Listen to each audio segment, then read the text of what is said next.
Guys, hari ini masih lagi berita mengenai militer yang berlaku di Indonesia. Dimana kalau kita tengok video yang akan di-reaction pada hari ini, bukan serangan Su-35, puluhan jet tempur TNI Angkatan Udara dikerahkan lagi. Wow, dikerahkan lagi ke Natuna, Indonesia. Wih, apa jadi guys? Hello guys, Bismillahirrahmanirrahim. Assalamualaikum warahmatullahi wabarakatuh. Allahumma salli ala sayyidina Muhammad wa ala sayyidina Muhammad. Guys, welcome back again to my YouTube channel guys. Aku Musa dan ini channel YouTube aku, Musa bin Muhammad Dirin Channel. Bagi subscriber yang baru saja masuk ke channel YouTube aku ataupun yang sudah subscribe channel aku sejak dulu lagi dan kembali ke channel aku untuk menonton video di channel aku, ataupun subscriber ataupun viewer-viewer yang sentiasa menyokong Musa Channel, yang sentiasa hadir di bahagian komentar di bawah, aku sentiasa mengucapkan ribuan terima kasih guys. Kamu semua memang awesome, mantap, terbaik guys. Dan aku sentiasa mendoakan semua di luar sana agar dipermudahkan segala urusan, dibukakan pintu-pintu rezeki, dihindarkan, dijauhkan daripada segala malapetaka dan juga dihindarkan daripada wabak COVID-19. Amin amin ya rabbal alamin. Guys, seperti biasa hari ini kita akan buat sedikit video reaction di channel Update Pertahanan. Dimana kalau kita tengok judul video yang akan di reaction pada hari ini, bukan serangan Su-35, bukan guys, bukan. Puluhan jet tempur TNI Angkatan Udara dikerahkan lagi ke Natuna. Dimana kalau kita tengok durasi video ini dalam 8 minit, apa-apa pun jom kita tonton dulu video ini untuk kita mengetahui apa sebenarnya bukan serangan Su-35 tapi adalah jet tempur TNI Angkatan Udara dikerahkan lagi ke Natuna. Jom kita tonton dulu video ini.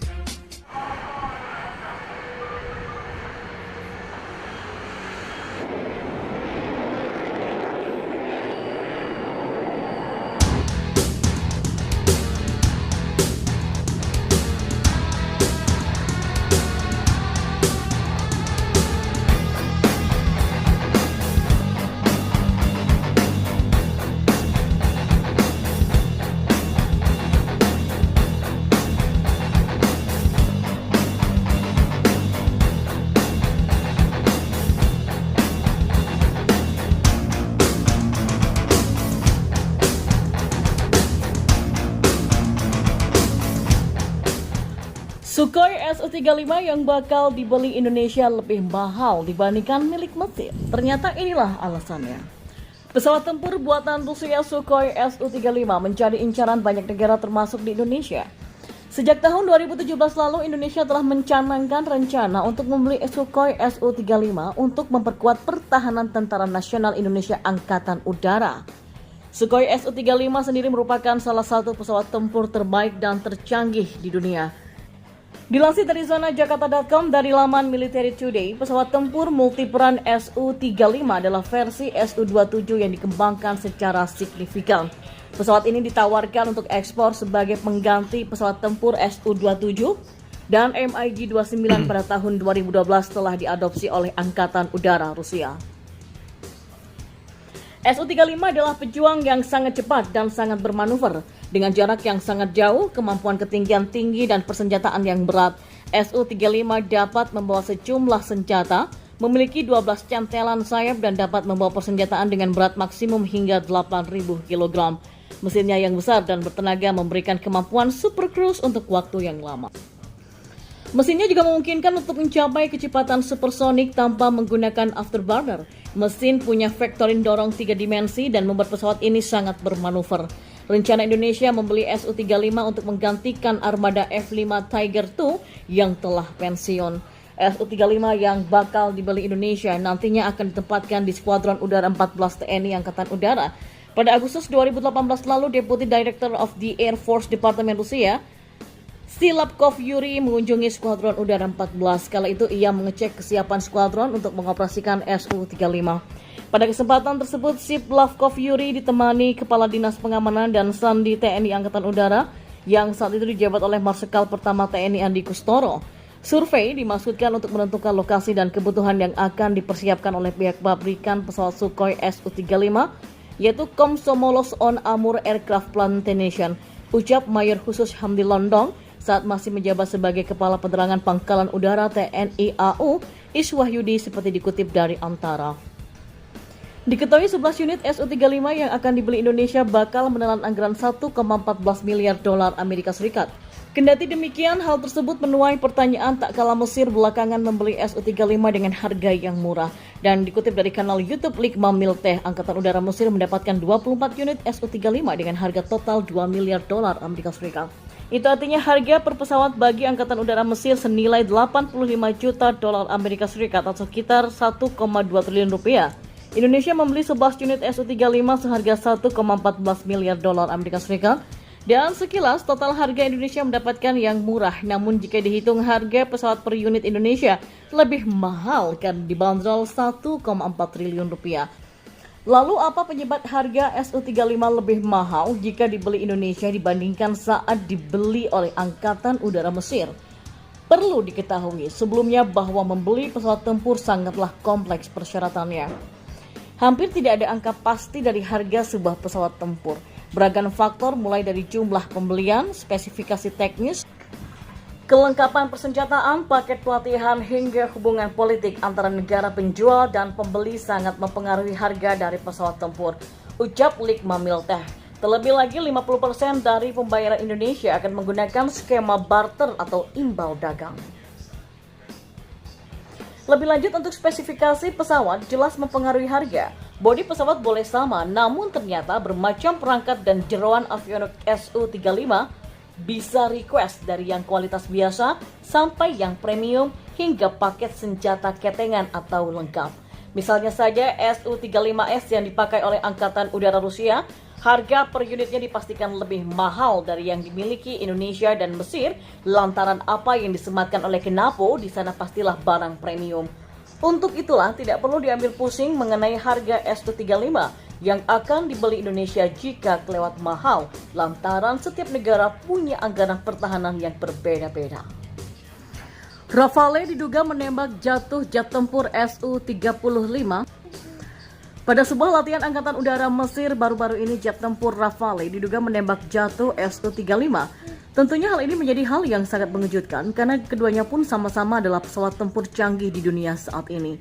Berbagai situs berita pertahanan seperti halnya Defense24 pun melaporkan hal tersebut. Sebagaimana yang dikutip dari zonajakarta.com dari laman defenseview.in, Defense24 menyebutkan bahwa pilot pesawat Rafale dengan cepat menyadari bahwa dia sedang dilacak oleh radar Su-35 dengan sistem peperangan elektronik canggih Spectra. Lalu tanpa aba-aba, pilot tersebut membuat radar pesawat macet dan mengalahkan Su-35 dengan telak.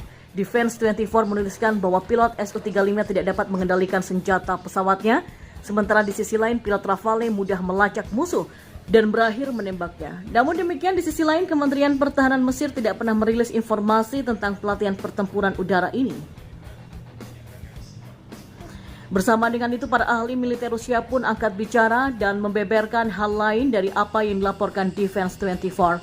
Dari sudut pandang pakar Rusia, Su-35 dikatakan baru saja memasuki Angkatan Udara Mesir, sehingga pilotnya pun masih membiasakan diri. Menurut pakar Rusia, Su-35 baru saja mulai masuk ke Angkatan Udara Mesir. Bahkan pilotnya masih membiasakan diri. Sedangkan untuk F-16 Block 40 Mesir tidak ada fitur pertempuran udara jarak jauh. Menyinggung kemampuan Su-35, diketahui radar pesawat tempur ini adalah radar paling kuat dari semua pesawat tempur yang ada. Radar Su-35 mampu memiliki kekuatan hingga 20 km. Radar Su-35 mampu memiliki kekuatan hingga 20 kW dengan jangkauan deteksinya yang mencapai 400 km.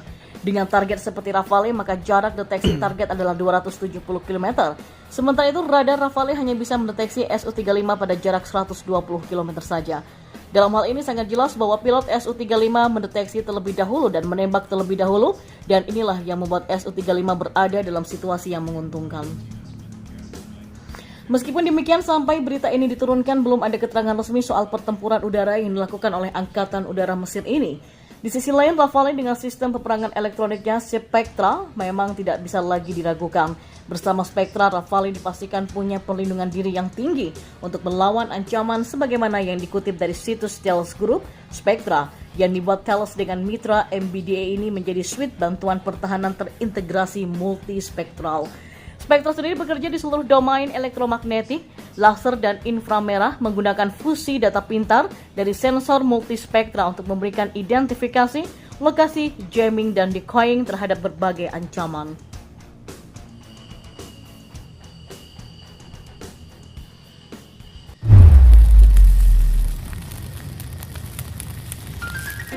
Guys, kalau kita tengok judul video pada kali ini, bukan serangan Su-35, puluhan jet tempur TNI Angkatan Udara dikerahkan ke Natuna. Rupanya kalau kita tengok sebenarnya ini adalah satu arahan daripada Lieutenant TNI di Indonesia. Di mana kalau kita tengok Lieutenant TNI di Indonesia ni telah mengarahkan 4 jet tempur F-16 untuk diterbangkan secara patroli di perairan Natuna. Sebenarnya adalah untuk menjaga, bukan niat untuk memprotes mana-mana negara di luar daripada Indonesia, tapi hanyalah untuk menjaga sebenarnya kedaulatan Natuna. Dan kalau kita tengok, itu sebenarnya adalah hak TNI Angkatan Udara di Indonesia untuk mengawasi mana-mana nelayan di Indonesia yang berada di pesisiran pantai di Natuna untuk mencari ikan. Itu adalah hak ataupun memang tugas TNI untuk menjaga kedaulatan di Natuna. Mana kalau kita tengok pada baru-baru ini memang ada kapal-kapal daripada China yang berada di perairan di Natuna. Dimana kalau kita tengok daripada video, daripada update pertahanan ni, dimana kalau kita tengok pada minit ke pada minit ke 3,41 dia cakap sudah mengurangi nelayan China. Maknanya yang di sini masih adalah nelayan China tu yang berlegar-legar di Natuna. Aku pun dah tahu macam mana. Apa pendapat kalian? Please komen di bahagian komentar di bawah. Sebenarnya kalau kita tengok TNI Angkatan Udara ataupun TNI di Indonesia masih lagi sebenarnya menunggu arahan daripada Kementerian Pertahanan di Indonesia, iaitu Prabowo Subianto, sama ada ingin menyerang mana-mana orang asing ataupun daripada China yang memasuki Natuna ini secara senyap-senyap. Kita serang sahaja. Tetapi kalau kita tengok TNI masih lagi menunggu arahan daripada Kementerian Pertahanan di Indonesia. Dan kalau kita tengok daripada permulaan nelayan daripada China dan juga Coast Guard daripada China memasuki perairan di Indonesia, belum ada apa-apa lagi arahan daripada Prabowo Subianto. Dan kalau kita tengok banyak sekali kementerian-kementerian ataupun di TNI di Indonesia yang berkata kita perlu tegas untuk menjaga kedaulatan perairan Natuna ini daripada terus dicerobohi oleh orang asing. Tapi di sini apa pendapat kalian mengenai adakah perlu untuk menyerang mana-mana orang asing yang memasuki di perairan Natuna tanpa menunggu arahan daripada Kementerian Pertahanan di Indonesia? Bermakna di sini hanya Lieutenant TNI saja yang perlu mengarahkan. Please komen di bahagian komentar di bawah, guys. Dan apa-apa pun aku mendoakan agar Natuna ini bebas daripada segala peperangan dan Natuna ini menjadi tempat yang paling selamat sekali dan terhindar daripada segala peperangan yang berlaku maupun daripada dicerobohi daripada warga asing.